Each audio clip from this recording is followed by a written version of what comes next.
के सैनिक मुक्त हो गए। और उधर हमारी रुक्मणी मैया जा रही है पूजन के लिए। सैनिक निस्तब्ध होकर के बिल्कुल टकटकी लगाए देख रहे हैं। उनको ये पता नहीं कि मैं किसके लिए तैनात किया गया हूं। कोई कहने लगा, देखो ना कितनी बड़ी जोड़ी है। और भगवान ने इशारा किया, रुक्मणी समझ गई और तुरंत भगवान ने रुक्मणी की बाह पकड़ करके बिठा लिया रथ पर। घोड़े आसमान से हवा से बात करने लगे। सारे सैनिकों ने कहा, ये गजब हो गया, पकड़ो पकड़ो, मारो मारो, दौड़ो दौड़ो, गया गया, कहाँ गया, किधर गया, भाग गया, जल्दी पकड़ो जल्दी पकड़ो। और जब ये बात शिशुपाल और रुक्मणी को पता चला, उन्होंने आक्रमण कर दिया। उधर सवेरे बलदाऊ भैया जागे, देर हो गई तो कहा, द्वारिकाधीश नहीं दिख रहे। लोगों ने कहा कि कोई आया था शाम को। कहा कौन आया था? कहा कोई न्योता आया था, निमंत्रण आया था। बलदाऊ भैया ने कहा निमंत्रण? जरूर कोई दाल में काला है। अगर न्योता होता तो दोनों भाई में सलाह होती कि कौन भेजा जाए, कौन जाएगा, कैसे जाएगा, कब जाएगा, कब का निमंत्रण है, जरूर कोई बात है। तो लोगों ने कहा अकेले गए हैं। अरे किसी ने बताया कि अकेले नहीं, सेना भी साथ में गई। नहीं बताया अकेले गए। अरे कहा अकेले गए तो जल्दी सेना सजा। और बलदाऊ भैया सेना को लेकर के दौड़े।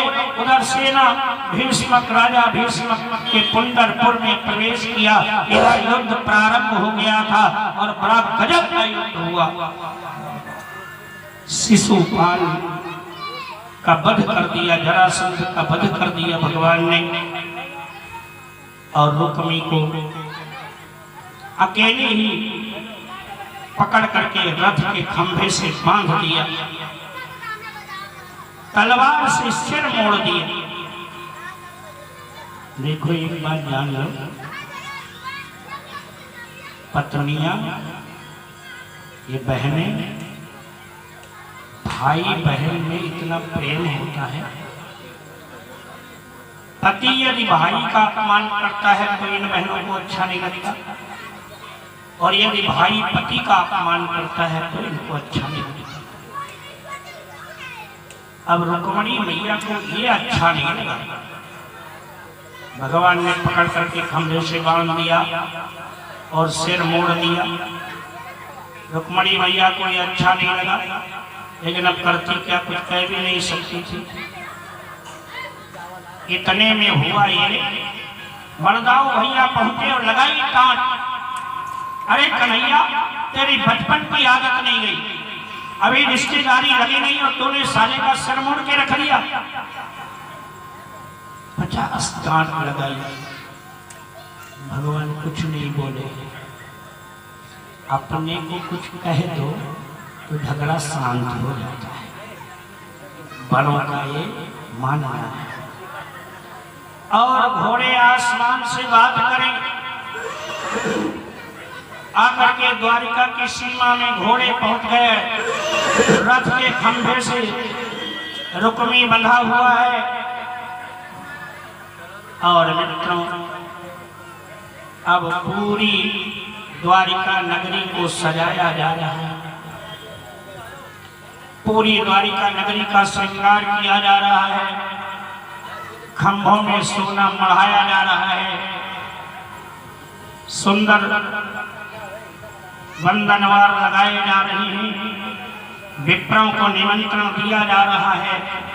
सुंदर यज्ञशाला बन गई और रुक्मणी मैया का श्रृंगार हो रहा है।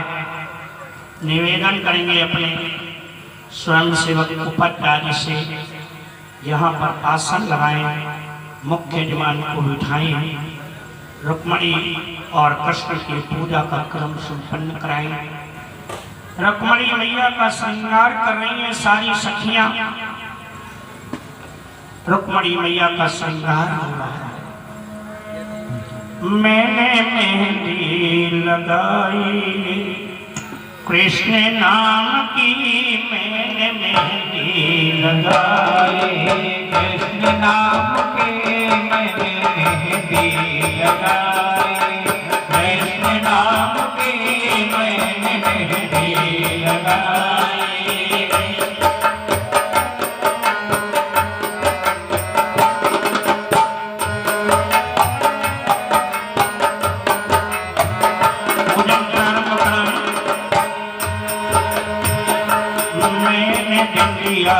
सजाई रे कृष्ण नाम की, मैंने बिंदिया सजाई रे कृष्ण नाम की, मैंने मेहंदी लगाई कृष्ण नाम की, मैंने मेहंदी लगाई।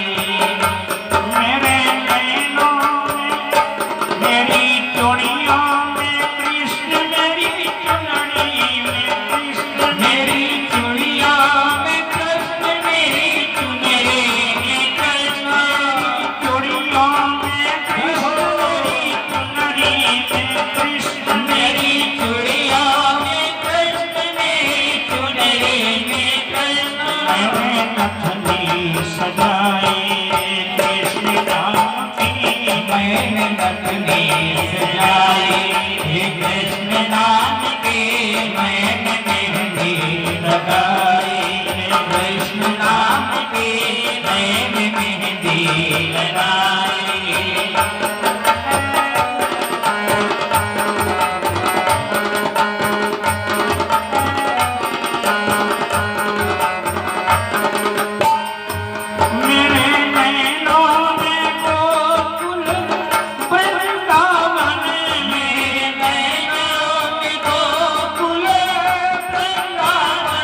सारी की सारी सखियां आज रुक्मणी मैया का श्रृंगार कर रही हैं।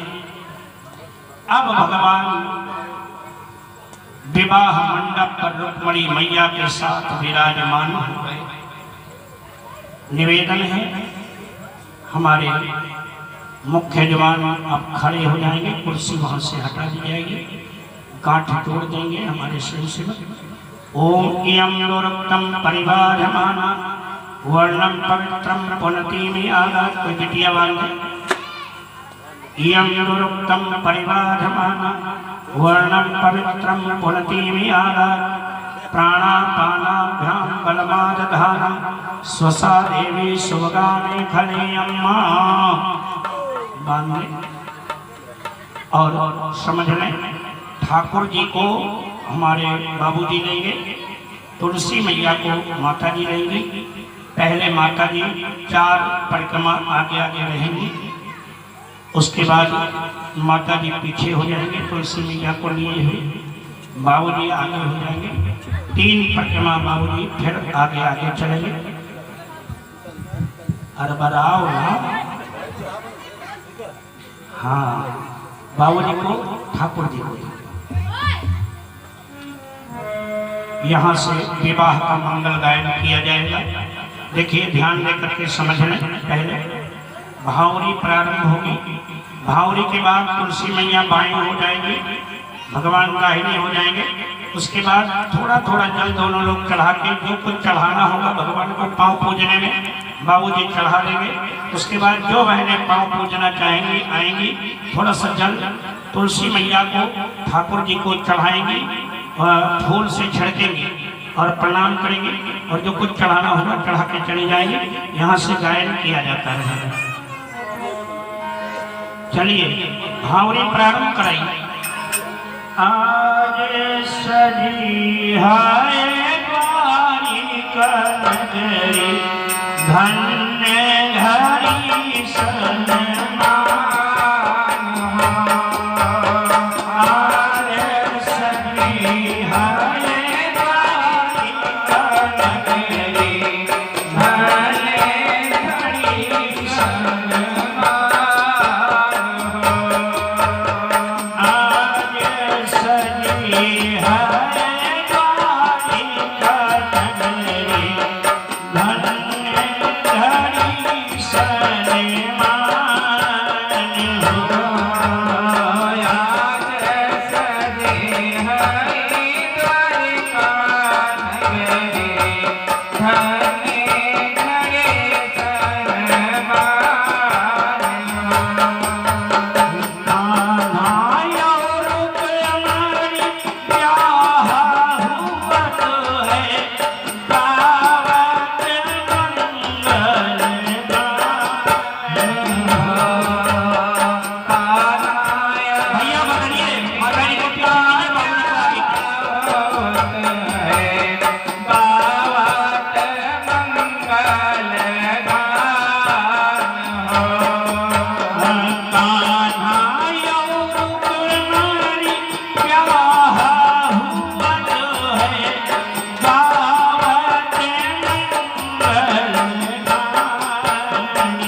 इस प्रकार भगवान द्वारिकाधीश का रुक्मणी मैया को का विवाह संपन्न हुआ। एक बार एक भाई ने हमसे पूछ लिया कि रुक्मणी मैया को लाने की जरूरत थी तो रुक्मी को भगवान क्यों ले आए? अरे भाई, खंभे में बांध कर उसको क्यों ले आए? तो किसी ने कहा कि अगर रुक्मी नहीं आया होता तो लावा कौन डालता? भाई, बहन के विवाह में भाई को लावा डालना होता है। इस प्रकार भगवान का विवाह रुक्मणी मैया के साथ होता है। विवाह का क्रम संपन्न हुआ और विवाह के क्रम के बाद अब रुक्मणी मैया ब्याह करके घर में आती हैं और भगवान गृहस्थी के मर्म को अपने जीवन से प्रदर्शित करते हैं। भगवान के यहाँ पहले पुत्र का जन्म होता है जिसका नाम प्रद्युम्न रखा गया और प्रद्युम्न को पुरुषोत्तिका ग्रह से संबरासुर नाम का राक्षस दैत्य उठा ले। अब विचार करो, सौरी घर से ही बच्चा गायब हो जाए तो मम्मी पापा को कितना दुख होता है। इस प्रकार जब प्रद्युम्न गायब हो गया और प्रद्युम्न को ले जाकर के संबरासुर नामक दैत्य ने समुद्र में फेंक दिया। समुद्र में फेंक दिया। एक मछुआरा आया, पकड़ के ले गया और उस मछली, जब फेंका तो एक मछली ने उस बच्चे को निगल लिया। प्रद्युम्न मछुआरा आया, मछली को पकड़ के ले गया और उसी संबरासुर राक्षस के यहाँ बेच दी। भोजनालय में रसोइये ने जब उसको चीरा, प्रद्युम्न निकला। संबरासुर के यहाँ जो रसोइया था उसकी पत्नी के रूप में रति उसके यहाँ कन्या के रूप में रहती थी। प्रद्युम्न और कन्या का संबंध हो गया उसका रति का। और समय आने पर आगे हमारे शुक्रदेव जी महाराज कहते हैं, राजन,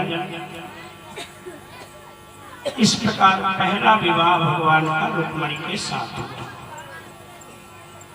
भगवान कहते के 16,108 रानियां बताई गई हैं। तो और रानियों का विवाह कब हुआ, कैसे हुआ और किस लग्न मुहूर्त में हुआ? मित्रों, सत्रजित नाम का एक राजा ने भगवान को श्यामंतक मणि की चोरी लगा दी। उसके यहाँ सत्राजित के यहाँ एक श्यामंतक मणि थी, जिसको पूजा पाठ करने के बाद हाथ जोड़ के कहा जाए तो 60 भार सोना वो मणि देती थी। सूत जी शुक्रदेव जी महाराज से राजा परीक्षित ने पूछ लिया, चोरी लगा दिया? हाँ, चोरी लगा दिया। मणि खो गई। उसका सत्राजित का नाम छोटा भाई मणि लेकर के गया था, न वो छोटा भाई लौटा न मणि लौटा। और किसी बात का प्रचार करना हो, बहनों से निवेदन है, गुस्सा नहीं होगी तो बहनों से आप चुपके से बता दीजिए, पत्नी से कह दीजिए कि देखो कहना नहीं कहीं, और तुम अपनी हो इसलिए मैं बता रहा। सत्राजित घर में आया, ढूंढते ढूंढते परेशान हो गया, भाई कहीं मिला नहीं। तो घर में आया, पत्नी से कहा सुनती हो का क्या है? कहा जरूर इसने द्वारिकाधीश का मामला है, द्वारिकाधीश ने जरूर ये गड़बड़ किया है, बचपन का चोर है तो जरूर चोरी किया है उसने, लेकिन कोई प्रमाण नहीं है तो कहीं कहना नहीं। मैं अपना जान करके तुमको बता रहा हूँ, लेकिन जब तक कोई प्रमाण न मिले तब तक किसी से कहना नहीं। अब सत्राजित ने ऐसा कह दिया। अब ऐसा कह दिया तो पत्नी अब उसको बात हजम नहीं हुई। सवेरा हुआ तो पड़ोसी से उसने कहा सुनती हो का क्या? कहा मेरे देवर जो नहीं मिल रहे हैं। अरे कुछ पूछो ना बहन, इसमें द्वारिकाधीश का मामला है। अब जरूर मणि के लालच में उन्होंने चोरी भी किया और मेरे देवर का हनन कर दी, लेकिन कहीं कहना नहीं क्योंकि कोई प्रमाण है नहीं। अब ऐसी बात फैलती चली। भगवान ने कहा अरे राम राम, ये तो बिना कुछ किए कलंक लग रहा है, और भगवान निष्कलंक है। भगवान ढूंढने लगे। अब श्यामंतक मणि को ढूंढने चल दिए भगवान।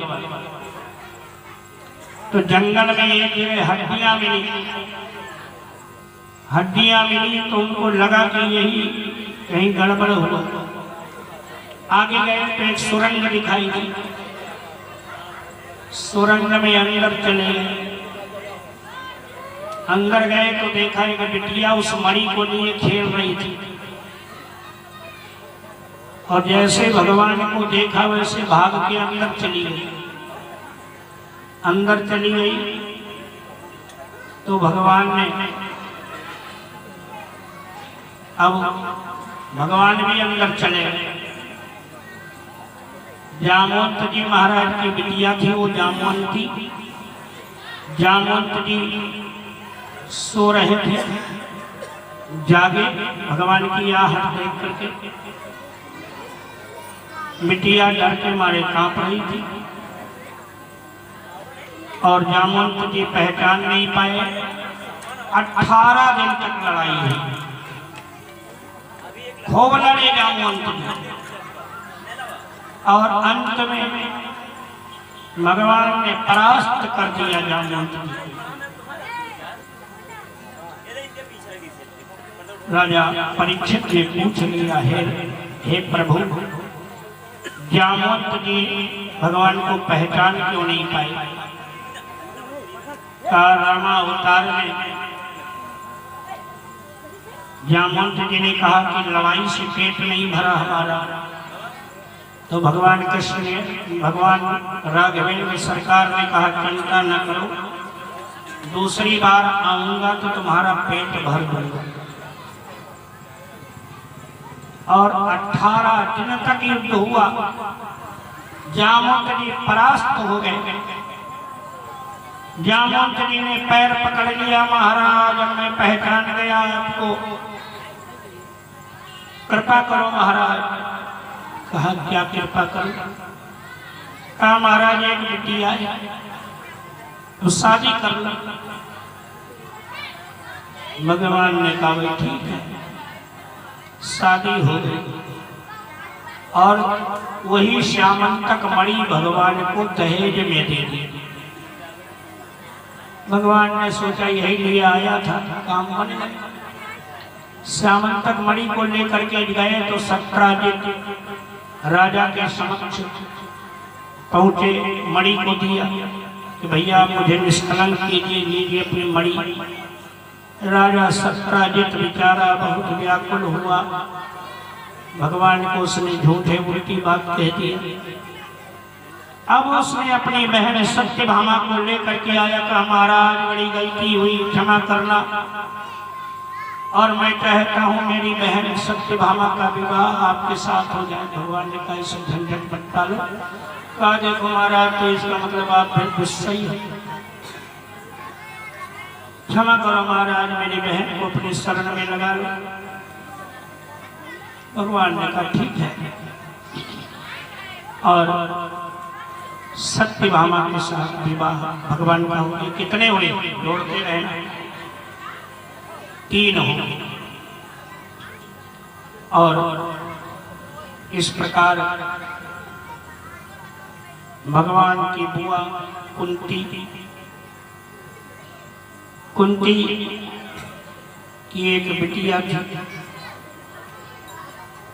कुंती इंद्रप्रस्थ भगवान गए मिलने, भव्य स्वागत हुआ। अर्जुन के साथ शिकार खेलने गए थे। रास्ते में कालिंदी बैठी तपस्या कर रही। अर्जुन ने कहा महाराज ये देखो आंखें बंद किए बैठी है। भगवान ने कहा जरा परिचय कराओ, बात क्या है। अर्जुन गए, कहा ये ध्यान में क्यों बैठी हो।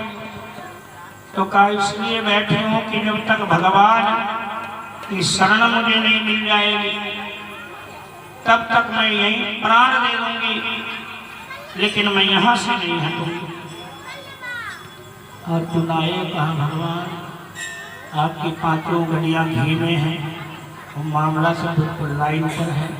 भगवान ने कहा तो परिचय कराओ ना। परिचय हो गया और फिर कालिंदी के साथ विवाह हो गया। कितने विचार। विंद और अनविंद नाम के 2 भाई थे। मित्रवंदा उनकी बहन थी, और उन्होंने उनके यहाँ एक बैल था, 7 बैल थे। 7 बैलों को एक ही रस्सी में नाथ लेने वाला व्यक्ति के साथ मैं अपनी बहन का विवाह करूंगा, ये स्वयंवर था। बहुत लोग आए, चले गए, मर गए, पिट गए। 7 बैलों को एक रस्सी में नाथ नहीं पाए। मित्रवंदा का विवाह कैसे। भगवान गए और 7 बैलों को एक ही रस्सी में नाथ दिए। इस प्रकार मित्रवंदा का विवाह हो गया, 5 हो गए। नग्नजीत की बेटी सत्या देवी भी भगवान के लिए व्याकुल थी। नग्नजीत ने संकल्प कर रखा था कि भगवान जब तक विवाह नहीं करेंगे मैं अपनी बिटिया की शादी नहीं करूंगा, बिटिया जिंदगी भर कुमारी रहेगी। द्वारिकाधीश का विवाह सत्या के साथ हुआ, 6 हो गए। और सुकीर्ति भगवान के सानिध्य में रहने के लिए व्याकुल थी। उसने अपनी बिटिया भद्रा का विवाह भगवान के साथ कर दिया। 7 हो गए। मध्य देश के राजा की कन्या लक्ष्मणा, उसका विवाह भी हुआ। 8 विवाह भगवान के ऐसे। भावमासुर नाम का एक दैत्य था, जिसने आक्रमण करके राजाओं को वध करके उनकी कुंवारी कन्याओं का हरण करके बलात् ले आता और कैद खाने में बंद कर देते। 16,100 कन्याएं भावमासुर दैत्य के कैद खाने में बंद। मित्रों, आज इन बहनों की बड़ी कठिन परीक्षा होती है। 16,100 कन्याएं भौमासुर के कैद खाने में। जरा विचार करना, कोई कन्या का विवाह ना हो, दुनिया में कोई उसे अपनाने वाला ना हो, तो क्या हाल होगा कन्याओं का। मान लो मेरी ही बिटिया है, क्या होगा आप बताओ। नाना प्रकार के लोग तर्क वितर्क करते हैं। मित्रों, भगवान बड़ा दयालु है, भगवान बड़ा कृपालु है, और भगवान का अवतार केवल कृपा करने के लिए होता है। सारी की सारी कन्याएं आज भौमासुर दैत्य के कैद खाने में प्रार्थना कर रही है, प्रभु अब मेरा कौन होगा, कब मिली हो दीना नाथ हमारे, कब मिली हो दीना नाथ हमारे, कब मिली हो दीना नाथ हमारे, कब मिली हो दीना नाथ हमारे, कब मिली हो दीना नाथ हमारे, कब मिली हो। जैसे मिलो तुम राजा बलि को, जैसे मिले हो तुम्हें राजा बलि को, जैसे मिलो तुम राजा बलि को, जैसे मिले हो तुम्हें राजा बलि को,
सखियां सारी की सारी वो कुंवारी कन्याएं 16,100 कन्याएं बिलख रही हैं मित्रों, और पूरी मानव जाति के उद्धार के लिए भगवान का जन्म होता है। भगवान के अवतार का एक ही कारण होता है अधर्म का विनाश, धर्म की स्थापना। यदा यदा धर्मस्य ग्लानिर्भवति भवति भारत अभ्युत्थानम् अधर्मस्य तदात्मानं सृजाम्यहम् परित्राणाय साधूनां विनाशाय च दुष्कृतां धर्म संस्थापनार्थाय संभवामि युगे। सारी धरती पर भगवान का अवतार केवल धर्म की स्थापना के लिए। जीवात्मा बिलख रही हो भगवान के लिए और भगवान न सुने ऐसा नहीं।